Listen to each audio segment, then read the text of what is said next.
Facebook removed an ad from its site over the weekend from a political action committee, falsely saying that Senator Lindsey Graham supported the Green New Deal. A Facebook spokesperson said that because the ad came from a political action group rather than a politician, it was eligible for Facebook's fact-checking review. Joining us right now to talk about this and other media stories is Joanne Lipman, journalist and distinguished journalism fellow at the Institute for Advanced Study in Princeton. Also, Ed Lee, who's corporate media reporter at the New York Times. Both of them are CNBC contributors.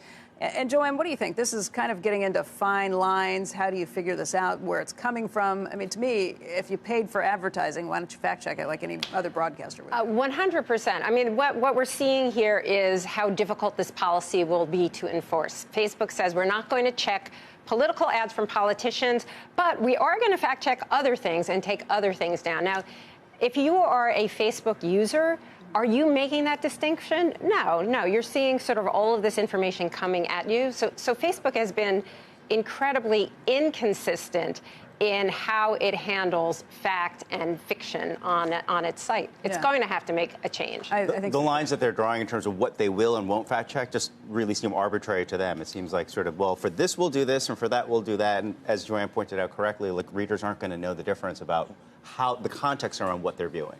Do you think Facebook wants regulators to come up with a solution with this?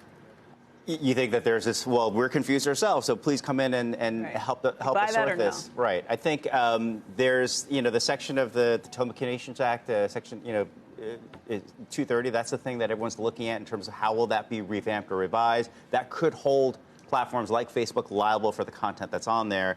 I think they're saying, look, we'll do what you want. We'll be there to meet that demand. Yes, I do think they want some kind of regulation. I think they think some kind of legal sort of framework in place so that it's easier for them to make those calls. And so the onus is not on them to come That's up the thing. with a legal Ultimately, framework they that don't they want get the sued onus. for. Right. They don't want the onus to be on them. It's not just them. It's YouTube and Google and Twitter, for that matter, too. But they also don't want to be seen as a content company. I mean, Ed's right about the Section 230 of the Communications Decency Act, which is what allows them to be seen as essentially telephone wires, not responsible for the content. Board, right? It goes back to that CompuServe. Yes. Ruling from way back when. You're a posting board, but if you are accepting money for any ads that go on, that seems like it's a different standard. Well, you have some involvement already if you're accepting money on that. That's right. And if you are a television broadcaster, if you're a newspaper, if you are any other sort of media company, you're held liable for the content that you run. And so you're going to reject the ads that say that flat out factual, that are factually absolutely incorrect, right? You're going to do that. That's your responsibility. And it's very, very confusing to the ordinary consumer who's reading the newspaper, seeing television, and then looks at Facebook, and Facebook has a totally different point of view. They don't understand. Like, we need guardrails here to understand sort of fact versus fiction. From Facebook or guardrails from regulators? I think that's the big question, and that goes to the heart of whether Facebook ultimately is viewed as a content company. And increasingly, it is moving more toward being a content company. If you look at, it's hired now journalists. It's hired fact checkers for other sorts of And we should also content. note that they recently cut a deal with a bunch of news organizations, including like Wall Street Journal, New York Times, other websites, to basically ingest headlines and summaries of news articles that will appear in this new tab on the Facebook, so the news tab. So they're paying for the content now, actually, right? They're starting to pay for the content, but they're also choosing the content. They're choosing the content. That, in turn, tells you that they're doing the function of an editor.